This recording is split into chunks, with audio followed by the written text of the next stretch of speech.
신입사원이 입사하면 꼭 가르쳐야 하는 신입 에티켓 20가지 에티켓이란 표현을 썼습니다만 직장 생활하는 방법에 관련된 이야기이죠.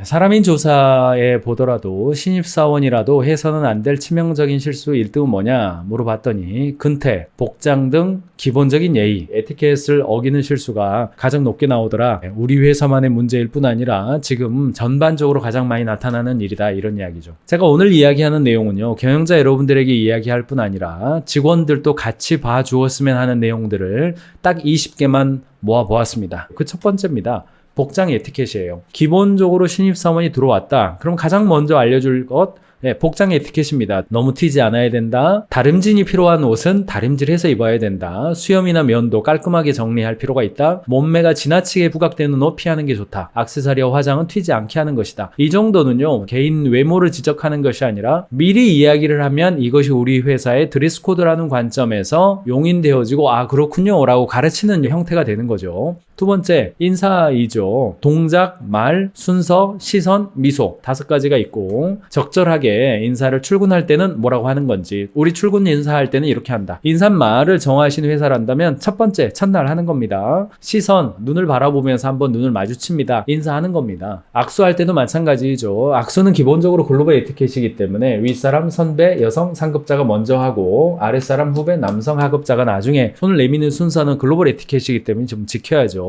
우리나라는 여전히 종이 명함을 사용합니다. 이제 가장 애매한 게 뭐예요? 받는 걸 먼저 해야 되나 드리는 걸 먼저 해야 되나 이런 거죠. 일반적으로 뭐 명함 에티켓은 아랫사람이라고 내가 여겨진다 그럼 먼저 드리는 거죠. 그리고 좀 내가 윗사람인 것 같다 그럼 먼저 받고 그 다음에 주는 거죠. 받았으면 아 누구시군요 이름을 한번 불러드리고 명함 옆에 호칭이 붙어 있다면 아 누구누구 대표님이시군요, 누구누구 실장님이시군요, 그렇게 되는 거죠. 받았으면 기본적으로 이렇게 주머니에도 확 넣지 말고 손으로 좀 들고 있는 거죠. 요즘은 이제 온라인으로 많이 소통을 하기 때문에 명함을 받았으면 그날 저녁이나 미팅이 끝난 다음에 기본적으로 그 분에게 아 누구입니다, 예, 반갑습니다 이렇게 문자를 보내거나 그렇게 한다면 예의 바른 사람 내지는 비즈니스 잘하는 사람 이렇게 되죠. 명함 드려도 되겠습니까? 이렇게 여쭤보는 경우 굉장히 공손한 표현으로 우리는 관주됩니다. 호칭 에티켓 관련돼서 뭐 나머지는 뭐 거의 큰 문제가 없을 건데 4번에 이제 압존법이 있었습니다. 우리나라에. 이거 상당히 좀 아직 정리가 안 돼 있어요. 국립국어원의 대답을 제가 확인을 했는데 압존법은 공식적으로는 사라진 걸로 돼 있습니다. 그렇다고 해서 사장님한테 가가지고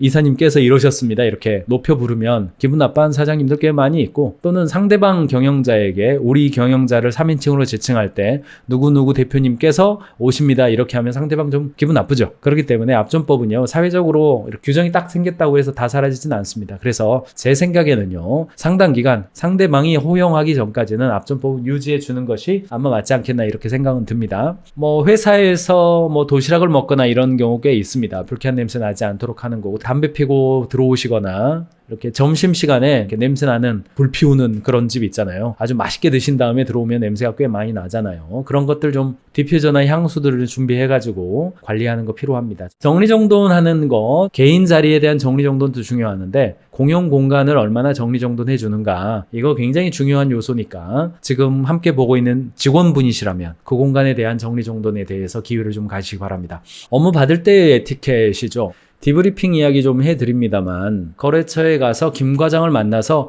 계약서 받아오세요. 그러면 어느 거래처에 가서 김 과장에게 계약서 제가 받아오겠습니다. 언제까지 받으면 좋을까요? 네, 이렇게 디브리핑 하는 겁니다. 내가 일을 할 때 명확하게 상사가 주어진 일에 대해서 명확하게 내가 알 수 있도록 내가 확인하는 방식이죠. 상사가 미리 구체적으로 지시해주면 너무나 좋겠죠. 근데 일을 하다 보면 그렇지 않을 때도 있죠.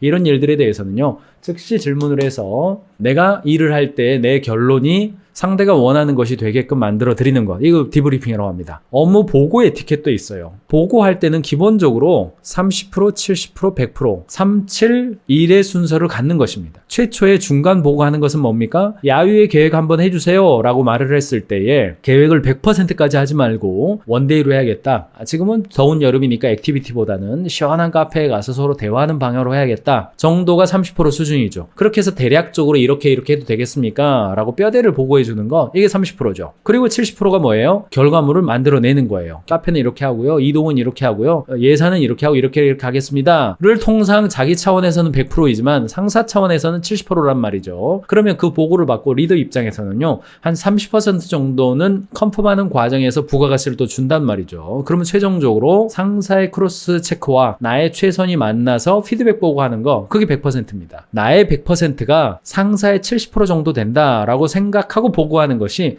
가장 좋은 에티켓입니다. 실수했을 때도 이제 좀 비슷합니다. 실수했을 때 빨리 인정하는 거, 상사나 선배에게 도움을 요청하는 거, 혼자 해결하려고 하지 않는 거, 일이 더 커지지 않게 만들어지는 거죠. 전화 에티켓은 정말 중요한 것 중에 하나는요, 감사합니다, 가인지 컨설팅 그룹의 김경민입니다 라고 하면 안 됩니다. 감사합니다, 가인지 컨설팅 그룹의 김경민 대표입니다 라고 해야 돼요. 왜 그렇습니까? 예를 들어서 홍길동이라고 돼 있고 뒤에 표현이 없어요. 그러면 이제 제가 굉장히 이렇게 전화해서 상대방이 이분이 대표인지 실장인지 아니면은 그냥 사원인지 뭐 알 수가 없잖아요. 그래서 전화할 때는 반드시 자신이 누구인지를 밝히는 거죠. 손님 접대하는 거, 회사로 방문하는 누구가 있는 경우에 직원 중에서요, 당번을 정해서 월요일은 누구, 화요일은 누구, 혹은 입구에서 가장 가까운 누구 한 명을 정해서 그 사람이 모르는 사람이 회사에 왔을 때 반갑습니다 얼른 인사해 주는 거, 이거 굉장히 이렇게 중요하게 여러분들이 간주하시기 바랍니다. 이것도 에티켓입니다. 이메일 에티켓 중에서 이제 제일 제가 강조해드리고 싶은 것은 제목을 간략하게 한 문장으로 하는 것이 굉장히 중요합니다. 그리고 본론을 바로 이야기해주는 거예요. 이메일을 받는 경우에도 마찬가지인데, 이메일을 받았다 그러면 얼른